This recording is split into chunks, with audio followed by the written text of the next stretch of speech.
Et bonjour à tous, ça fait très longtemps que je ne suis pas venue par ici.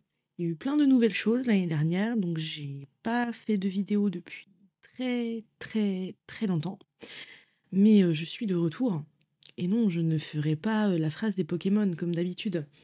Alors, moi je vais commencer par vous faire du coup la vidéo classique de ma petite pile à lire hein, pour le mois de février avec les petits achats du mois de janvier.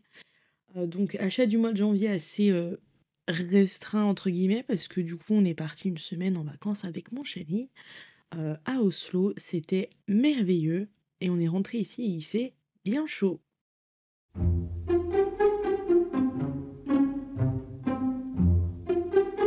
Donc je vais commencer, à vous, faire la présentation des livres, que je souhaite lire pour ce mois de février.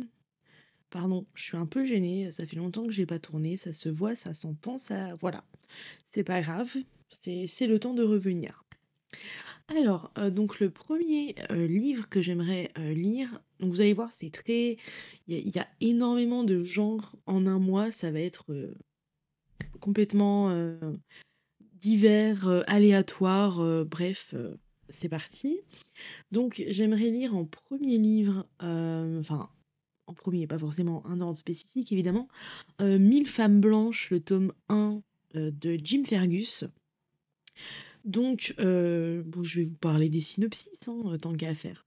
Donc ici, en 1874, à Washington, le président américain Grant accepte dans le plus grand secret la proposition incroyable du chef indien Little Wolf, troquer 1000 femmes blanches contre chevaux et bisons pour favoriser l'intégration du périple indien.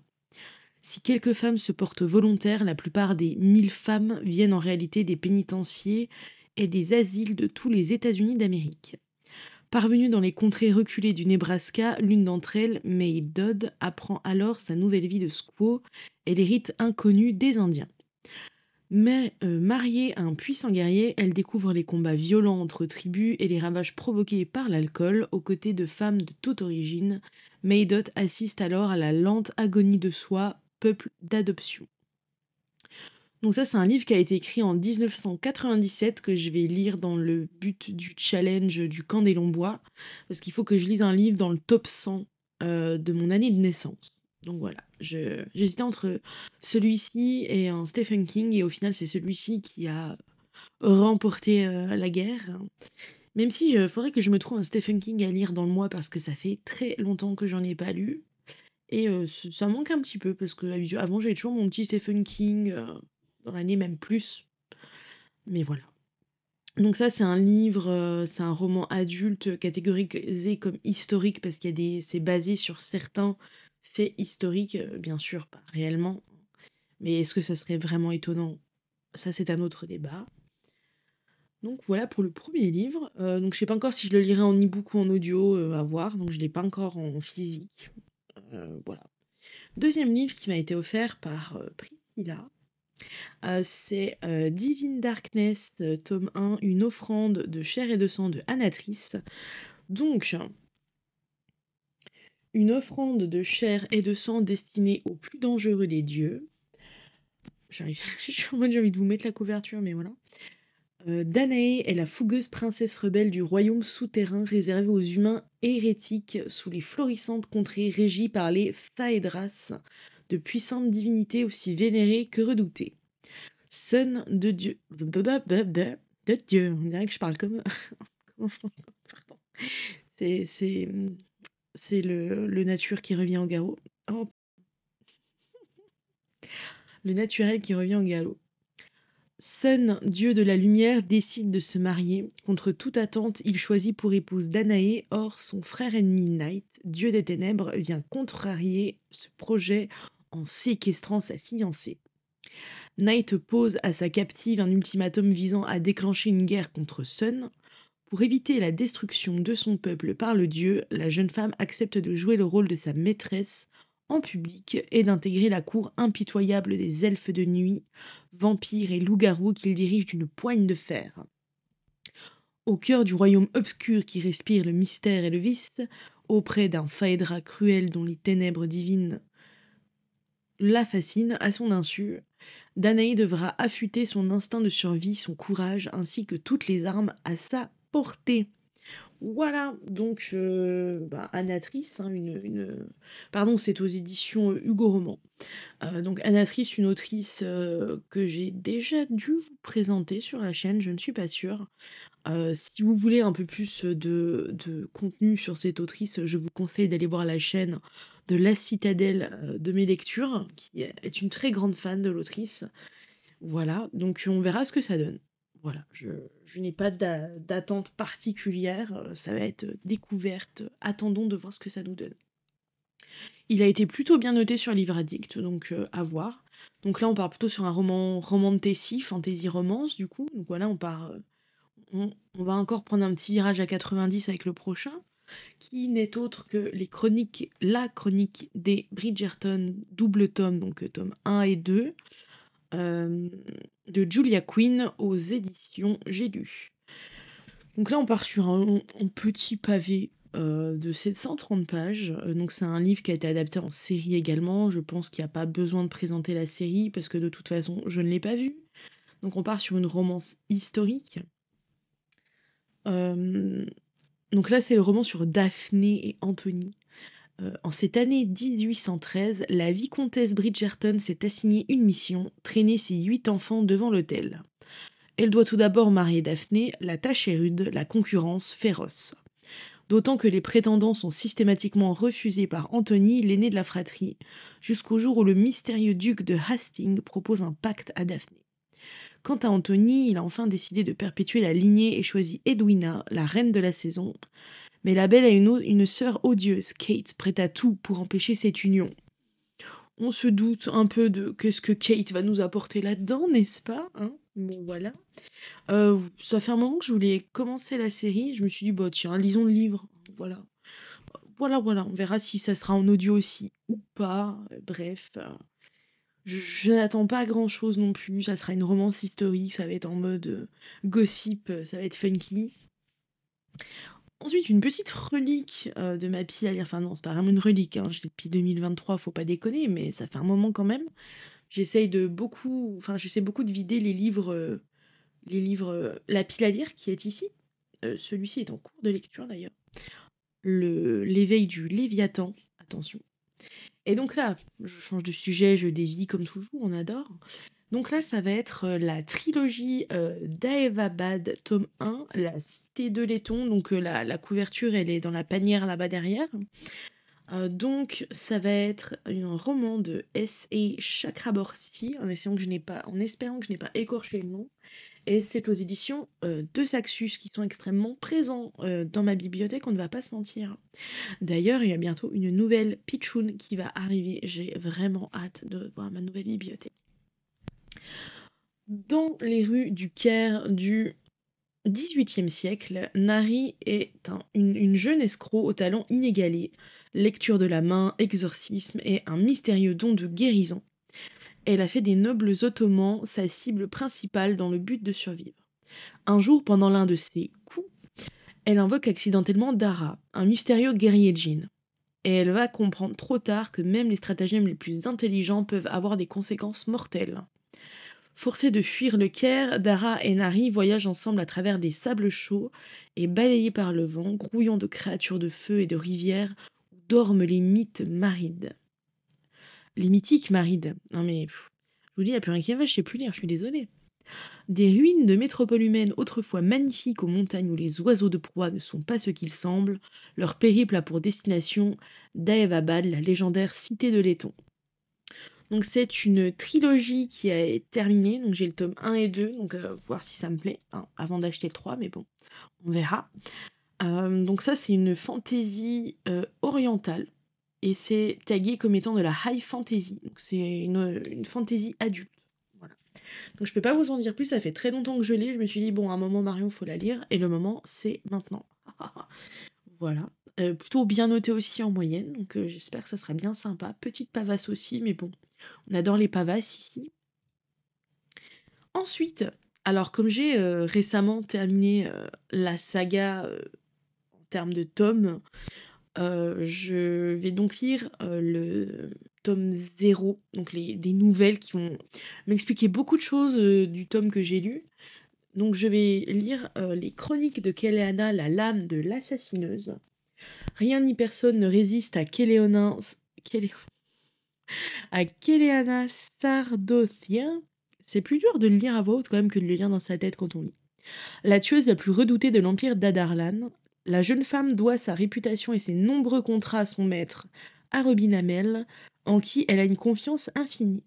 Mais lorsque ce dernier l'envoie en mission loin de la capitale, Keleana se retrouve confrontée à des choix difficiles, loin de l'influence de son mentor.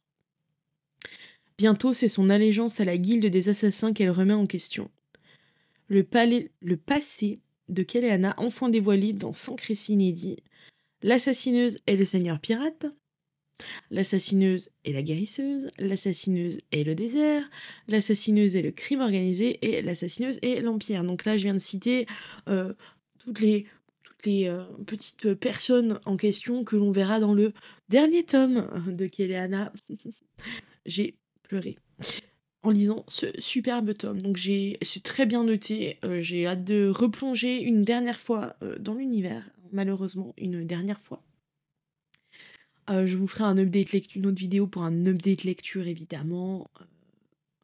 On va pas passer à côté. Ensuite, un livre offert par la femme de ma vie, Résister à la culpabilisation sur quelque empêchement d'exister, de Mona Chollet aux éditions Zone. Et j'ai oublié de vous dire que Keleana, c'était la martinière fiction en termes d'édition. Voilà, on n'a plus d'ordre, on s'en fout, on est en freestyle, hein, comme on dit. Alors, donc le résumé. Donc ça, c'est un essai. Voilà, c'est le 3e essai de Mona Chollet que je lis. J'avais lu Sorcière et le patriarcat au sein des couples hétérosexuels. Et donc là, nous étudierons quelques-unes de leurs manifestations, la disqualification millénaire des femmes, et notamment aujourd'hui des victimes de violences sexuelles, la diabolisation des enfants, qui persiste bientôt plus qu'on ne le croit, la culpabilisation des mères qui lui est symétrique, le culte du travail qui indexe notre valeur sur notre productivité, et enfin la résurgence de logiques punitives jusque dans nos combats contre l'oppression et nos désirs de changer le monde. Bon, ça, c'est pas des lectures, comment dire, fantasy, fun, où on suit une aventure incroyable, mais à chaque fois, je suis hyper contente de lire des essais de Mona Chollet parce que je trouve qu'elle documente énormément ce qu'elle fait. Donc, comme ça, on peut chacun se donner nos avis sur sur ce qu'elle pense par rapport à quoi, au niveau de ses références. Voilà. Donc, j'ai bien hâte de lire ça. Et bah là, on préchote un peu les achats du mois, bien sûr. Et donc, l'avant-dernier, Swan Song, tome 2, La glace et le feu. Donc une seconde naissance. 7 ans ont passé, l'holocauste nucléaire a obscurci le ciel d'un voile de poussière et recouvert la terre d'un linceul de neige, cédant la place à un hiver sans fin dont les mâchoires gelées se referment lentement mais inexorablement sur la planète. Dans ce monde d'après, les hommes s'entredéchirent pour les ressources, pour le pouvoir, par pure folie. Néanmoins, l'espoir subsiste, infime, précieux, dans des amitiés improbables nées d'une lutte commune pour la survie, dans l'éclat fascinant d'un anneau de verre aux couleurs étincelantes, dans les mains d'une jeune fille capable de faire renaître ce qui semblait mort. Le moment est venu de savoir si un nouveau printemps est possible. Entre ceux qui cultivent un fragile avenir et ceux qui s'emploient à détruire le présent, une course contre la montre s'est engagée. Pris dans un combat épique entre le bien et le mal, les héros ordinaires de Swan Song devront choisir entre le chant du cygne ou le chant d'espoir. Voilà, donc en fait le tome 1, je l'ai lu il n'y a pas très longtemps, mais je vous ferai un update lecture quand celui-là sera lu pour vous faire un update de la duologie. Donc c'est une duologie qui est terminée évidemment, qui a été écrite il y a maintenant un moment, en 87. Et le tome 1, ça a été un vrai coup de cœur pour moi. Je trouvais que l'écriture était dingue, l'univers était super intéressant. Enfin, c'est le nôtre, mais version apocalyptique, quoi, post-apo. Et surtout, les personnages étaient ultra attachants. Ils étaient tous hyper importants, ils avaient tous leur pierre à apporter à l'édifice. Et moi, c'est quelque chose que j'ai adoré. Puis sincèrement, qu'on soit sur des gens qui sont sains d'esprit ou des psychopathes, c'était super bien. Donc j'ai vraiment hâte de lire la suite. Voilà. Et le dernier livre que je mets dans cette pile à lire qui est déjà costaud édition Toussaint Louverture, pardon. Donc If We Are Villains de M.L. Rio aux éditions Castlemore, entre parenthèses Thibs. Donc celui-là, je ne l'ai pas encore en papier, je vais y arriver. Donc celui-là, ça fait très longtemps qu'il me botte, j'en ai beaucoup entendu parler depuis 2017. Le livre est sorti en 2023 en français, mais ça fait très longtemps que j'en entends parler. Olivier Marx termine de purger sa peine de 10 ans de prison pour un meurtre qu'il n'a peut-être pas commis. Le jour de sa libération, il est accueilli par l'inspecteur Colborne, l'homme qui l'a mis en prison. Ce dernier prend sa retraite, mais avant cela, il veut savoir ce qui s'est réellement passé il y a 10 ans. Au sein d'un groupe de 7 jeunes acteurs étudiant l'œuvre de Shakespeare dans une académie artistique d'excellence, Oliver et ses amis jouent les mêmes rôles sur scène et dans la vie. Le héros, le méchant, le tyran, la tentatrice, l'ingénu, etc. Mais lorsque la distribution change et que les seconds rôles remplacent les stars, tout tourne au drame et l'un d'entre eux est retrouvé mort. Les survivants sont alors confrontés à leur plus grand défi d'acteurs, convaincre la police et surtout eux-mêmes de leur innocence. Donc c'est un roman dit policier adulte, donc bien hâte de lire ça. Voilà, bien envie.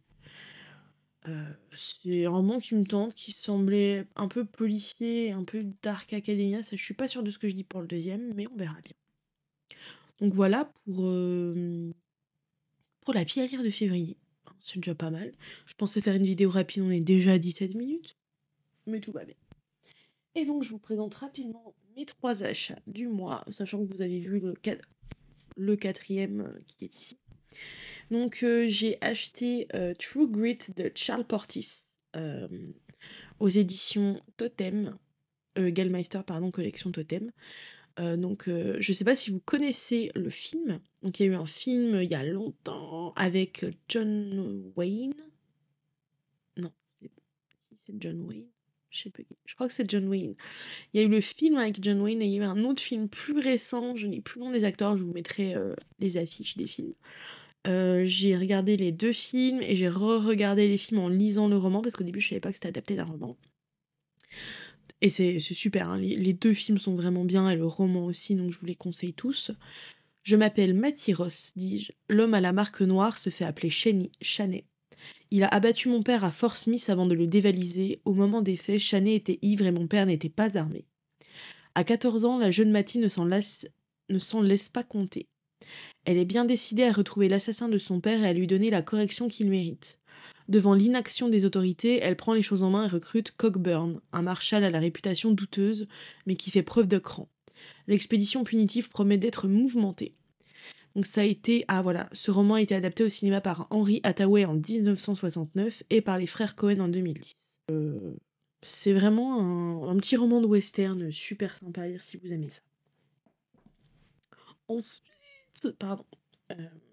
Donc là, c'est aux éditions L'Archipel, Dents de dinosaures de Michael Crichton. Voilà. Donc c'est le roman qui a inspiré Jurassic Park. Voilà. Cet accent incroyable, c'était fou. Jamais depuis Jurassic Park, la chasse aux fossiles de dinosaures n'avait été aussi dangereuse. C'est par l'auteur de Jurassic Park, pardon, quelle honte. 1875, dandy désœuvré, le jeune William Johnson, après avoir perdu un pari, doit partir pour le Far West. Quittant son univers privilégié, l'étudiant de Yale rejoint une expédition à la recherche de fossiles préhistoriques dans les territoires reculés et hostiles du Wyoming. Mais la plus sanglante des guerres indiennes vient d'éclater et avec elle un autre conflit opposant 2 célèbres paléontologues prêts à tout pour déterrer d'inestimables vestiges de dinosaures et accéder à la gloire. Pacte secret, trahison et meurtre rythmeront l'épopée de Johnson, peuplée de figures mythiques de l'Ouest. Chasseurs de bisons et chasseurs de primes, généraux en déroute et sioux sanguinaires, as de la gâchette et danseuses de saloon. Retrouvé dans les archives de l'écrivain, ce roman inédit au confluent du western et du thriller est fondé sur des faits réels. Il a ensuite inspiré Jurassic Park, son plus célèbre roman. Voilà. Donc on va pas se mentir. Ayant lu Jurassic Park, étant fan de dinosaures, de Jurassic Park, je parle bien de Jurassic Park et non de Jurassic World. J'ai vraiment hâte de lire ça parce que j'adore les westerns, j'adore les dinosaures, j'adore les thrillers, même si ça fait très longtemps que j'en ai pas lu. Donc un mix des 3. Enfin, c'est plus un policier qu'un thriller, je crois, mais ils disent western thriller, bref. En plus, c'est pas un roman qui est très, très grand. Il est écrit il est écrit gros, donc ça va. Franchement, puis en plus, je vais avoir un joli livre avec un dinosaure, dans ma bibliothèque. Moi, je suis heureuse. Et ensuite, petit achat d'hier dans une superbe, librairie, café, de Grenoble, au Gigi. J'ai pris, donc un roman de Florian enfin, un roman graphique de Florian Soulas, c'est Cali, Les sorcières de l'île. Donc c'est tout mignon. Sayuri vit avec sa grand-mère sur une île au cœur des bois. Sorcière guérisseuse de génération en génération, elle veille sur les villageois mais ont interdiction formelle de les fréquenter en dehors des soins qu'elle leur prodigue. Leur vie est douce, rythmée par les visites saisonnières du grand Champelier, sorcier charismatique auquel les sorcières doivent toute leur magie. Alors que la cérémonie de ses 18 ans approche, Sayuri a soif d'aventure, qui a soif d'aventure, découvre un secret qui pourrait bien faire basculer l'ordre établi. Un conte initiatique et fantastique comme une ode à la sororité. C'est aux éditions Robert Laffont, mais dans la collection Inari. Et la libraire m'a dit que c'était leur deuxième livre dans cette collection. Et franchement, les dessins, ça fait très aquarelle, comme elle me l'a dit. C'est très très joli. Je sais pas si j'arrive à vous montrer. Voilà, voilà. Mais voilà, donc ça va être un peu si. Bah, Floriane Soulas, je l'ai découverte avec Rouille, un roman steampunk. Ensuite, j'ai lu Tonnerre sous les tropiques, Marion, mais n'importe quoi. Tonnerre, j'ai plus le titre, c'est honteux. C'est honteux. Le Tonnerre, voilà. Qui est un roman axé fantasy, science-fiction, si je dis pas de bêtises. Enfin, à chaque fois, je suis très très contente de lire Florence Soulas. Elle a une superbe plume. Et donc, du coup, avant de lire son petit roman jeunesse, si je dis pas de bêtises, nordique, je voulais lire celui-ci. Et bah, au début, je voulais le précommander. Et enfin, le commander. Ah, mais j'ai un problème avec ce mot. Et il l'avait sous la main, donc le voici. Elle m'a dit enfin, la libraire m'a dit que c'était très bien, donc on verra ça. Et bien voilà, pour cette vidéo de reprise qui au final est plus longue que ce que je pensais, mais il y avait pas mal de choses à présenter et j'aime bien vous lire un peu les résumés de ce que je souhaite lire pour que ça vous parle plus que juste une couverture. Donc ça fait plaisir de revenir. Euh, J'espère que ça va bien se passer et je vous ferai une prochaine vidéo très bientôt pour un petit update lecture des derniers romans qui m'ont bien plu en décembre et janvier. Voilà. Donc je vous souhaite une très bonne journée, une très bonne fin de semaine et à très bientôt.